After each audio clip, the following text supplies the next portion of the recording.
Tell us about where you are currently at and what you're seeing from your vantage point. Well, Aldrin, we're currently in Shell Cross, and this is the space where we are expecting that some of the flood victims will be moved to. And I want to show you just behind us.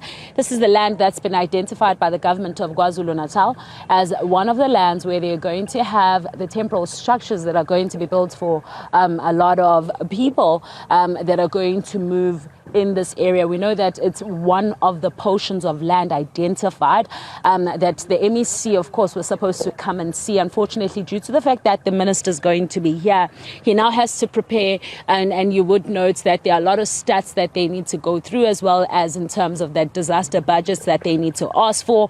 But now I want to speak to the MEC spokesperson to speak to us, of course, about this land. Very important, especially because people need assistance almost immediately.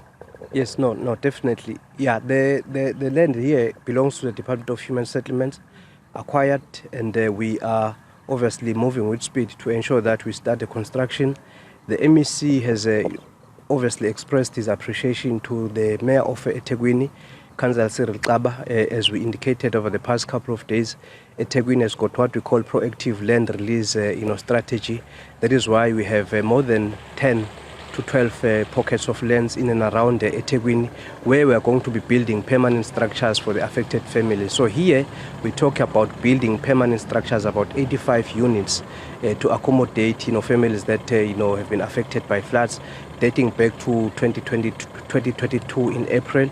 The MEC is also preparing for the visit by the Minister of Human Settlements, Thembi Simelane, tomorrow. She's coming in here so that she can augment our interventions. And if you look at the facility that we have here, there are many other pockets of lands where we will be in a position to accommodate more than 4,000 families. We're talking about 4,000 to 500 sites that are going to be used to construct permanent houses for the families.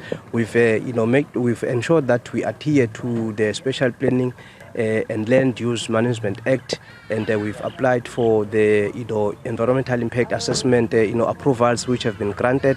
So that is why we are now looking at engaging with communities so that those that are mobilizing communities to resist the relocation of some of the affected families, at least they are given proper information instead of being misled.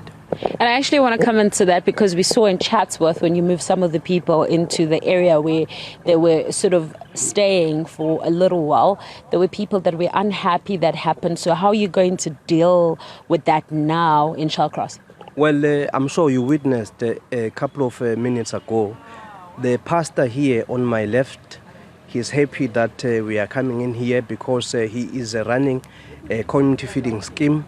And he has said to us he would want to see the community being integrated into the entire community of Shell Cross. Their neighbors here behind you, they are happy. We've been interacting with them, and we've explained that eThekwini municipality will be coming in here to lay the bulk infrastructure so that there's access to water and electricity. So they are looking forward to welcoming the new residents. This is the type of community that we want.